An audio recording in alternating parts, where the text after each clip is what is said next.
Welcome to the Co-Creators podcast. I'm Chloe Anderson. And I'm Lakita Williams, and we help leaders and organizations build the future of work. Hello, and welcome back to the Co-Creators podcast. And our question for today, Chloe, is what do I do in the moment when I'm having a conversation and I feel activated? Yes, and this comes up, I feel like, with my clients quite a bit. I mean, I feel like it comes up with myself quite a bit too, Yes. right? Like, Yeah. like we are all carrying around everything that we've experienced in our lives, Yes. right? So from a lived experience perspective, it is so easy to end up in a situation where something seemingly benign, like sets us off and Yeah. we feel very activated. Or maybe it isn't even benign. Maybe it is like an actual thing that's happening and we still want to figure out how do we like respond from a place that is grounded and not from that activated State. space. Yes. Yeah, that shows up the best version of who we would want to be in that moment, I think is the question that comes up from clients all the time. And to your point, whether something is benign or not, right? That Yeah. even if it is, has a piece of like urgency or difficulty to it, we want to address it from a place that feels in alignment for us and also that feels proportional, right? That we give the type of response that we will reflect back on and feels good. What do you think, Chloe, is the barrier before we start to offer solutions? Yeah. Yeah. Yeah. What do you think is happening for folks when Yeah. this comes up? So, generally speaking, something has kicked our fear response in, right? Mm. Like something has activated that fear response. So we generally will end up in like flight, what is it? Fight, flight, freeze, Flight, or freeze, fawn. fawn. Yes. Yeah, the four And those, F's. the four F's. And so the first thing is really that awareness of our body, right? Like Hmm. what is happening in our body, because that can be the best first indicator that we're feeling activated. So for myself, I will notice my chest like starts to tighten up and it's like, oh, okay, something's going on. I gotta get connected with this. That may be different for you. Like Yeah, somatic work is so important because it's the first place, the first indicator that something's happening, yeah, right? And so, absolutely. oh, go ahead. No, go ahead. So that's like our fear response, like right? That's the first thing. And all that happens, our amygdala gets hijacked, our body is going a little bit wild because we have this fear response. And so our ability to like think from a grounded, calm, rational place kind of goes out the window. And it biologically makes sense, right? We're trying to protect ourselves. And our bodies don't know the difference between like I'm feeling activated and I'm actually in Running for danger. my life. Yeah, Yes. Yes. absolutely. And we see this quite often. It can a lot of times what'll happen is we prepare for conversations, and I think we've had that before. So you're gonna have a difficult conversation. We've talked through the steps that you can do to prepare for that. But this is really in those moment to moment. So you're in the middle of a meeting, a conversation, perhaps you're presenting to the team and you get a question or you notice someone's response and that really feels gives you that feeling of okay a fight or flight response. And so one of the first things that we typically recommend, and this is something you can do just and should do, I would say, on a daily basis, is your breath. So access your breath, focus on breathing. Just a 4-step breath work process. It's great. So you in 4, hold for 4, out 4, hold for 4, just to get yourself back in your body. And there are many, you don't have to follow that one in particular, but everything starts with the breath. And when we can do that, it helps to lessen or at least hold us in place so that we don't have such an active response. And I love that as a starting point because you can do that anywhere. Now, that's Yes. not going to help you process everything that's happening. That's Mhm. going to help you get reconnected in the moment and be able Yes. to be present. So just naming like breathing is not necessarily the full solution to like feeling activated and we have to be in a You place have of to feeling start there. grounded. Yeah, Yeah. Yeah. absolutely. And then, so for the next step, what would you recommend? I assess what's happening in the situation, right? Once you're feeling a little bit more grounded, are you in a situation where you can actually pause, where you can say, "Hey, do you know what? I really want to come back to this. I want to have some time to think about it." One of the things, especially when we're in those places of survival, all of our insecurities can come up, right? And we Hmm. start to feel, I mean, right, we're feeling activated. And so there's this desire to have an answer right away to like get rid of the danger or whatever that feels like. And that's not the place we want to be operating from, right? Hmm. We want to operate from a place where we feel like we've got more information, we feel grounded. So step two is like, what can you actually do in that moment? And if you can pause, if you can step away from the conversation, if you can say, hey, I need a little bit more time to reflect on this, like this is a really interesting point, validate, right? Whatever someone has said, and then say, I'd like to come back to this conversation. Yeah, always an opportunity to create more space. And that often, right, will allow us to a place where we can get to some sense of like creativity or innovation. So with that, as we transition, let's say in the moment you feel like you can access, right? So you may have had that activation, you took a couple of breaths, you took a beat, and then the next thing you might say is, okay, what are some potential solutions here? And in order to do that effectively, we have to go into that possibility state. And we talk Absolutely. about this a lot, which is that, at a level where we are shifting from like fear or fight or flight or just, kind of going off the top of the head, we say, okay, in this, as we think about this, what'll be the best version for everyone? What's a big idea that maybe we haven't tried or thought about? And think about, on the other side of this, what might we create that didn't exist before? So really accessing that higher level thinking, which you have to be able to take a beat before you Yep. can do that, or maybe step away and come back. But that's a part of your roadmap. And in those moments, often like we feel like we have to come up with the solution because we're the ones being asked the question or being activated. And that's actually not true, right? Yes. So when we Hmm. think about possibilities, it's also inviting people in to be part of the solution. And Absolutely. what that could look like is getting curious initially, right? So instead of feeling like you've got to respond with an answer, 100%. responding with more questions to Yes. ask like what's going on. Another tool in that is to reflect back, right? This is just your active listening skills to say, here's what I heard you say. I want to make sure I'm understanding. Can you tell me a little bit more about what you meant by that, right? And get curious because, right, we're trying to protect ourselves and our brains are protection machines. And so that's not always the best way to approach things. We go to like assumptions, we go to all of these biases and heuristics that kick in to keep us safe, but they get in the way of us actually like getting curious. So get Yeah. curious. Yeah, you named exactly the word I was going to say is assumptions, right? That when we hear something, we view it as a threat, then we're jumping to a whole lot of assumptions, not knowing what else the other person is bringing.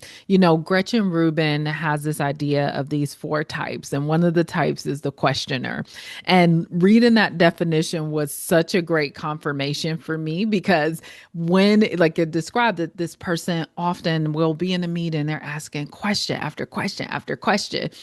I have seen leaders take those questions to mean this person is undermining me, doesn't trust me, right? And that person is simply seeking to understand. So when we skip this idea of assuming that we know what's behind that without clarifying, that's going to allow us to meet the moment a lot better. Absolutely. And I love, in fact, Lakita, we had this conversation. We had a client who is very much a questioner, and Mhm. it got after every insecurity I have, right? In meetings where I'm like, I know what I'm talking about. Right? And we had that, you and I had that conversation. And this goes to like our own emotional regulation, right? If we understand that Ourselves, yeah. ourselves, you and I had that conversation and it totally shifted things for me. So then approached it differently. And it didn't just shift things for me with that client, it shifted things for me with every client because I just have that in the back of my mind that, like, don't assume because someone's asking a question that they're questioning you, right? Yes. And Yeah. that's one example of things that could activate us. Absolutely. And I think it is such about practice and self-awareness. So the more we can increase, okay, what is coming up? What is happening for me? Then we can make a different choice. And that is done in the moment. But I think what you highlighted and what we're coming to here too, Chloe, is what is the work that we're doing on the back end to increase our capacity for being in these moments and something like this happening? So that means attention to leadership development. That means your breath work, right? That means understanding different ways of being, like a different style, someone who questions. It means challenging assumptions. So all of this is work that we do to then build our capacity to be in that moment. So we're given an example of things you can do in the moment, but also remembering, continue to build out your toolkit when you're not in the moment. Yes, and that would be, I think we're on like step four, which would be, okay, you've gone through, you've figured out some possible solutions, you've had Mm-hmm. conversations, you're out of that moment now. You have found a solution to move forward. The solution may be we're going to come back to this conversation. It Yes. may be we're going to dive deeper, we're going to engage someone else.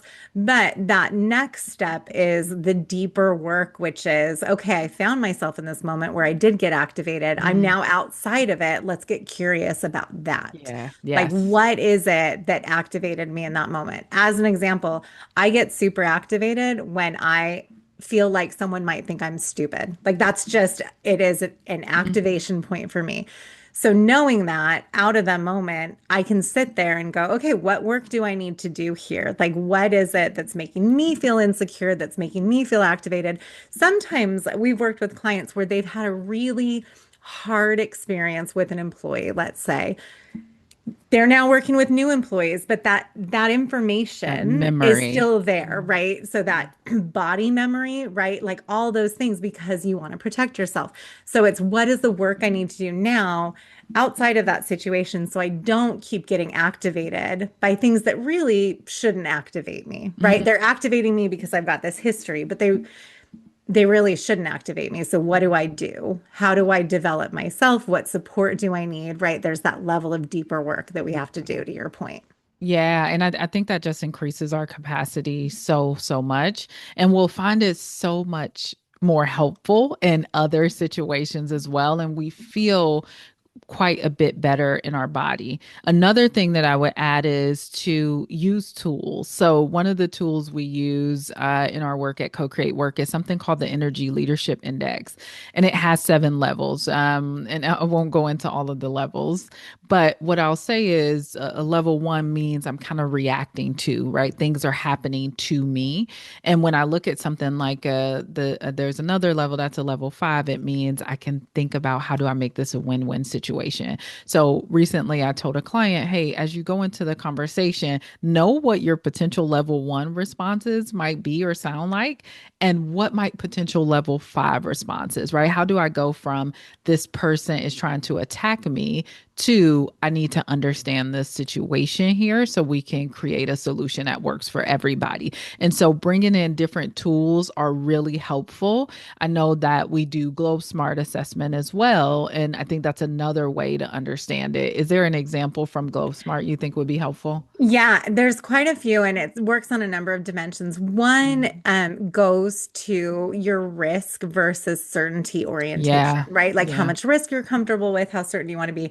And this goes to just shared language and understanding of one another, Mhm. right? So if you understand that you are very risk averse, like you want certainty, you're going to show Yes. up in a certain way, right? And you're going to, if you've got team members you're working with or partners who tend to be much more risk oriented, that can create a lot of fear for you. And so understanding that can help you have that conversation language so that you can say, I really like to be certain before I make a move. So what in this discussion, how can I feel more certain, right? Yeah. How How to can we point get it. there? Yeah, I So love much that. of this is like communication, and we Mhm. talk about shared language all the time. We talk about communication all the time because how we interpret what we're hearing is what activates us, right? And that is the thing. So if we can get to shared understanding, and that's where assessments can be really useful, to language that helps us describe what's going on, even knowing, being able to describe it helps us calm down. Absolutely. Yeah. Even that, just that moment. I love this. And I think the base, like where what we're describing to you is like continue to build your base. If you think of this as like a base of a building, right? That structure and that foundation. What do you want to put in place there so we can increase our capacity and resilience for these type of conversations? And then we have shared some of the tools that you can activate in a moment's notice to use as well. We talk about resources all the time. I know you love to read books. One of the ones that's coming into mind for me is Amy Gallo's book, is there, which is How to Get Along with Everybody. Getting Difficult. along is the Getting title of the book. along. Yeah, getting along. Yep. And I love that book. I think that's a type of read that people could use to increase, right, their natural capacity. Is there any like one or two other things you would name? One to two, Lakita. I know, So many. limited, limited. Yes, I would say I absolutely love emotional agility, and we have done it for book club a number of times. And I think I've had a few people question the like, this is an interesting choice, but it's that awareness too, right? Yeah. Because our responses, our emotions, our data. Yeah. And so that's right, just Hmm. learning that language, learning the language of your own emotions and what they are telling you is so valuable. So I would say that is a huge one. That's by Susan David. I also think, and this it might sound a little, I'm just going to talk through it. Okay. Gravitas by Lisa Sun, which Hmm. is about your superpowers, Yeah. right, as a leader. And the reason I love that, and we talked about this a couple weeks ago, our strengths, right, is when we feel grounded in our strengths and aware of here's what my strengths are and here's what my strengths are not, that can really help us Yes. avoid activation, right? Yes. And so that's, I mean, really our goal eventually is that we just don't get activated Yeah. so that we're able to always be in a state of like grounded, calm responses. And I love that one because when you get really comfortable with what your superpowers are, it's so much easier to say in those moments to say, "Oh, this isn't my superpower and I'm okay not knowing the answers here. I'm okay being questioned about this thing, whether the questioning is like, really questioning or just asking questions, Right. right? Seeking to Like, understand. yeah, seeking to Yes. I understand. 100% agree. And I love, and what Chloe is saying here is like, we always want to be grounded. It doesn't mean that we don't disagree, right? A Because hundred percent. innovation, movement, all of that comes with friction. Friction is not a bad thing. It's a great Yep, thing. yep. It doesn't mean, right, that we have to yell at each other, right? I had a leader ask me one time, like, well, when is an appropriate time? Like sometimes you just have to curse, right? And I'm like, actually, no, right? You don't have to curse, but we can Not curse at, right, for not sure. curse at. Yeah. I mean, as someone who curses, Yeah, just absolutely. to be clear. But cursing at people. When is Yeah, appropriate time to yeah. curse at someone? Well, the answer is not. Never. We don't do that. But that doesn't mean that we don't disagree. That doesn't mean that we don't have healthy debate. That doesn't mean that we don't have friction. All of those are helpful. They drive innovation. We want to be able to do it from a place of we know our strengths, we recognize and respect the other person's strengths, and we come at it from a place of groundedness. And I think that's exactly what you're describing. And one other thing that you said is like sometimes people are surprised about the books that we send them. Usually, Yeah. you on board with us, we work with you for a session or two, and then we select a book.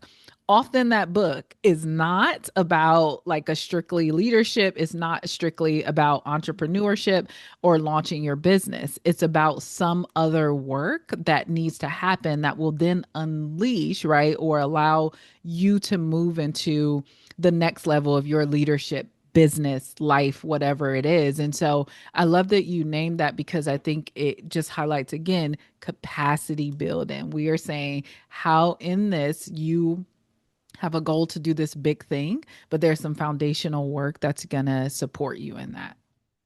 And as you were talking through that, I think we've both probably worked with leaders, whether in our coaching practice or just in our careers, who would say, I'm just a high energy Yes. person, right? I just am high energy. It's just not true. High Mhm. energy in that case, like high energy as far as like, yes, I have a lot of energy, but high energy as far as like, I move fast and I just yell at people and it's just fine and everyone understands it. You are not getting your best work out of Yeah. yourself if that's how Yeah. you're approaching things Yeah. because you're not actually in a calm state. You're in Yeah. an activated state. Yeah. And so figuring out like, what is that? What does that feel like? And I will name if you have been in that state for a long time and that's how you've operated, it can feel very uncomfortable to Mhm. get out of that state. And so the last two things I would say is this practice requires a lot of self-compassion. Yeah. So making sure that you have that for yourself, that, noticing it can be really easy to start to want to beat yourself up. And it's just like, okay, I noticed and great. And then this is also, and we talk about celebrating wins all the time, but this is a Mhm. space too where celebrating wins is so important because you're rewiring your brain. And so you want to associate the like dopamine progress hit with I've made progress. I reacted differently. I took time. I did those things. And celebrating wins helps you in that space, right? So that you're making those connections. And then when you end up activated, your brain's like, oh, we know what to do in this situation. Mhm. We've been Mhm. here. We can do this. Yeah, absolutely. That confirmation. Great. All right. So I think we have given you all some tips. We would love to hear how maybe you can apply this upcoming week or two. So try it out. Tell us what resonates. Email us, and we would love to hear from you and how things are going as you try this out. Yes. And Lakita, as you're saying the upcoming weeks, I feel like the stress of kind of end of year for folks Hmm. can really lead to activation. And one of the things we didn't talk about also is like there's some basic checks like am I hungry? Did I get enough sleep? Am I dehydrated? Like all of Yes. those things impact. So as we go into this year end and things can get a little more chaotic, this is a great opportunity to like practice some of this, right? And Yes. just put it into place and see how it goes. Absolutely. Well, as always, thank you all for joining us. Thank you for your leadership and have a good week ahead. We hope today's conversation gave you something to think about and, more importantly, something you can use. If this episode resonated with you, we'd love for you to share it with another leader, entrepreneur, or friend who might benefit from hearing it. And for additional resources, frameworks, and tools related to our topic, please be sure to subscribe to our newsletter at CoCreateWork.com. And of course, if you have any question you'd like us to explore in a future episode, we would love to do that. So please send it to podcast at CoCreateWork.com. As always, thank you for being here and thank you for your leadership.